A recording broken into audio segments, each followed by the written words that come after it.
आणि आता एक नजर हेडलाईन्सवर. हेडलाईन्स प्रायोजक राम बंधू लोणचे. आता प्रत्येक जण जिंकेल.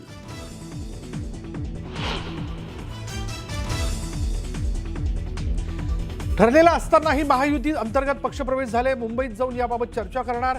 पिंपरीतील राष्ट्रवादीच्या माजी नगरसेवकांच्या भाजप प्रवेशावर अजित पवारांची नाराजी. मुंबईतील महायुतीचं जागावाटप अंतिम टप्प्यात. 2 दिवसात जागावाटपावर शिक्कामोर्तब होणार. सूत्रांची माहिती. मुंबई भाजप 150हून अधिक जागांवर लढण्यास ठाम असल्याची चर्चा.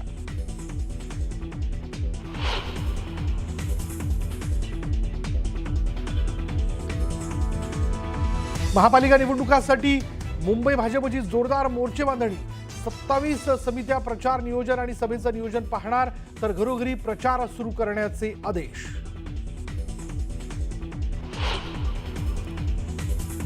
नगरपरिषद निवडणुकीत भाजपची सुनामी. महायुतीचा 200हून अधिक जागांवर विजय, तर महाविकास आघाडीची धुळधाड.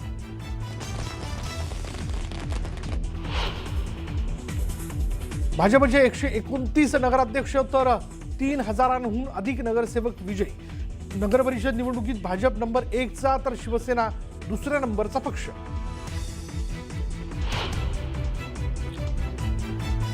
मुख्यमंत्री फडणवीसांनी मानले मतदारांचे आभार. महाराष्ट्रात भाजप नंबर 1चा पक्ष पुन्हा सिद्ध झालं. फडणवीसांचं वक्तव्य, तर विरोधकांनाही सुनावलं.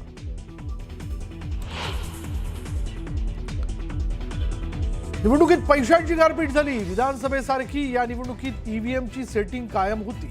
संजय राऊतांची सत्ताधाऱ्यांवर टीका.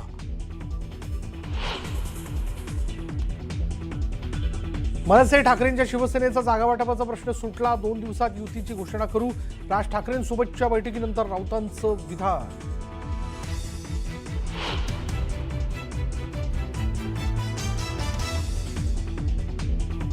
आणि बांगलादेशातील अल्पसंख्याक हिंदू संकटात. जगभरातील हिंदूंनी एकत्र येऊन मदत करणं गरजेचं. बांगलादेशातील हिंसाचारावर सरसंघचालकांचं मोठं वक्तव्य, तर भारत हे हिंदू राष्ट्रच असल्याचं प्रतिपादन.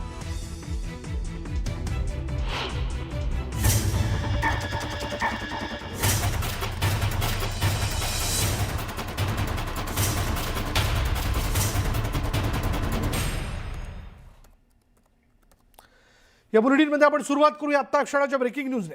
आणि ती ब्रेकिंग न्यूज अशी की ठाकरे बंधूंच्या युतीची घोषणा उद्या होणार आहे आणि एक भव्य पत्रकार परिषद घेत ही घोषणा केली जाईल असं कळतंय. वरळी NSCI डोममध्ये पत्रकार परिषद घेण्याची तयारी जी ती केली जाते असं सूत्रांकडनं कळतंय.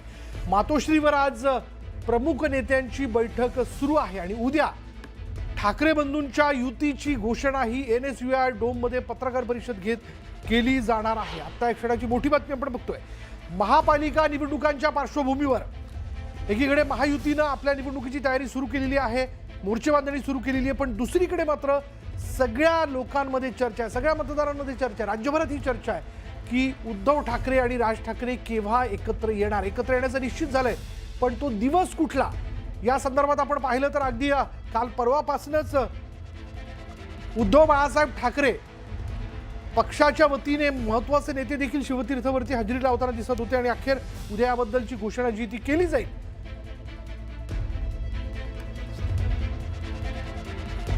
अधिक माहिती आपण जाणून घेणार आहोत. आमचे प्रतिनिधी सुमित सावंत आपल्या बरोबर आहेत.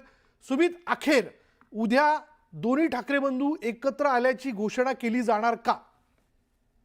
बरोबर आहे. याच प्रश्नाचं उत्तर आपल्याला उद्या मिळेल. सूत्रांकडून ही माहिती कळते. ज्या ठिकाणी महाराष्ट्र मेळावा झाला आणि 2 बंधू कधी नव्हे ते इतक्या वर्षांनी एकत्र ज्या ठिकाणी आले त्याच NSCI डोम मध्ये आता युतीची घोषणा होणार आहे आणि त्याच सगळ्या संदर्भातली तयारी तिथे सुरू झालेली आहे. एकत्रितरित्या एक पत्रकार परिषद उद्धव ठाकरे आणि राज ठाकरे घेतील NSCI डोम मध्ये आणि तिथे या युतीची घोषणा केली जाईल. आणि पुढे मतांचं गणित कसं असेल किंवा जागा वाटपाचं गणित कसं असेल, कशी निवडणूक एकत्रितरित्या लढली जाणार आहे, या सगळ्याची घोषणा या पत्रकार परिषदेमधून केली जाणार आहे. इतक्या वर्षांपासून ठाकरे बंधू एकत्र कधी येणार हा प्रश्न विचारला जात होता आणि गेल्या काही काळापासून आधी महाराष्ट्र जो काही दिवस झाला त्या दिवशी किंवा महाराष्ट्र मेळाव्याला हे दोन्ही नेते पहिल्यांदा एकत्र आले आणि त्यानंतर मग भेटीगाठी वाढल्या, एकमेकांच्या घरी जाणं असेल, एकमेकांच्या वेगवेगळ्या कार्यक्रमांना भेटणं असेल, हे सगळं एकत्र सुरू झालं. पण पक्ष एकत्र कधी येणार हा देखील प्रश्न मात्र कायम होता आणि त्या प्रश्नाला आता पूर्णविराम कदाचित उद्या मिळणार आहे. कारण NSCI डोम मध्ये पत्रकार परिषदेची तयारी सुरू झालेली आहे. एकत्रितरित्या हे दोन्ही बंधू येतील आणि युती संदर्भातली अधिकृत घोषणा करतील आणि त्यानंतर जागा वाटप कसं असेल, कशा पद्धतीने निवडणुका लढवायच्या आहेत, कशा पद्धतीने एकत्रित निवडणुका लढवायच्या आहेत, कशा पद्धतीने एकत्रित येऊन या दोन्ही नेत्यांना किंवा इतर सगळ्याच पक्षातल्या नेत्यांना एकत्र आणून मनोमिलन करून त्यांच्याकडून कसं काम करून घ्यायचं आहे या सगळ्या संदर्भातली घोषणा उद्या होणार आहे. अवघे काही आता तास उरलेले आहेत. NSCI डोम मध्ये ही पत्रकार परिषद होईल आणि तत्पूर्वी आज मातोश्रीवर सगळ्या नेत्यांची एक महत्वाची बैठक बोलावलेली आहे. सगळे प्रमुख नेते तिथे उपस्थित असतील. त्या बैठकीमध्ये सगळ्या उद्याच्या पत्रकार परिषदेचा अहवाल तयार केला जाईल. काय काय सांगायचं आहे, काय काय बोलायचं आहे, कसं जागा वाटप असणार आहे, या सगळ्या संदर्भातल्या उद्याच्या या बैठकी संदर्भातल्या किंवा पत्रकार परिषदेसंदर्भातली महत्वाची माहिती या नेत्यांना आजच्या या बैठकीमधून दिली जाणार आहे. सुमित, याच NSCI डोम मध्ये गेल्या वेळी मराठीच्या मुद्द्याला घेऊन ठाकरे बंधू एकत्र आल्याचं म्हणजे एकाच व्यासपीठावरती एकत्र आल्याचं आपण पाहिलेलं होतं.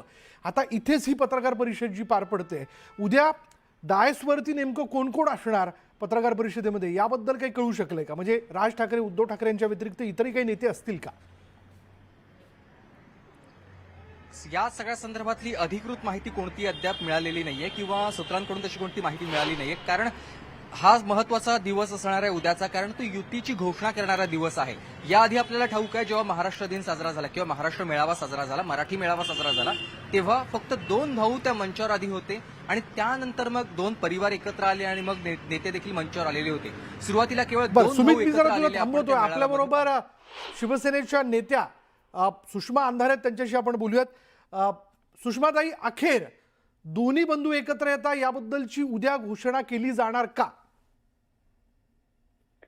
उद्या निश्चितपणे तुमच्यासारखीच मी सुद्धा ती घोषणा काय असेल हे ऐकायला उत्सुक आहे. पण मला तत्पूर्वी असं वाटतं की दोनही ठाकरे हे मराठी माणूस अबाधित असला पाहिजे. मराठी माणसाची सत्तामत्ता, अस्मिता ही शाबूत राहिली पाहिजे, यासाठी निश्चितपणे आग्रही आहेत.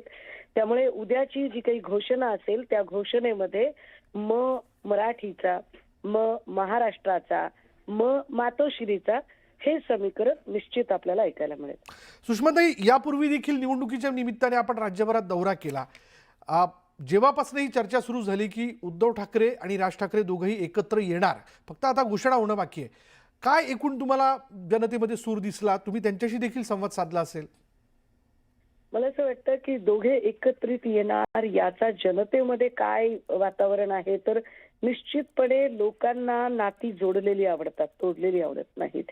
त्यामुळे जेव्हा 2 भाऊ एकत्रित येत आहेत, किंबहुना वंदनीय बाळासाहेबांना मानणारा सर्वदूर महाराष्ट्रातला जो चांद्यापासून बांद्यापर्यंतचा मराठी माणूस आहे, त्या मराठी माणसाला कुटुंब एकत्रित येतं, ही एक भावनिक सांधनं फार त्यांच्यासाठी महत्वाचं वाटत आहे.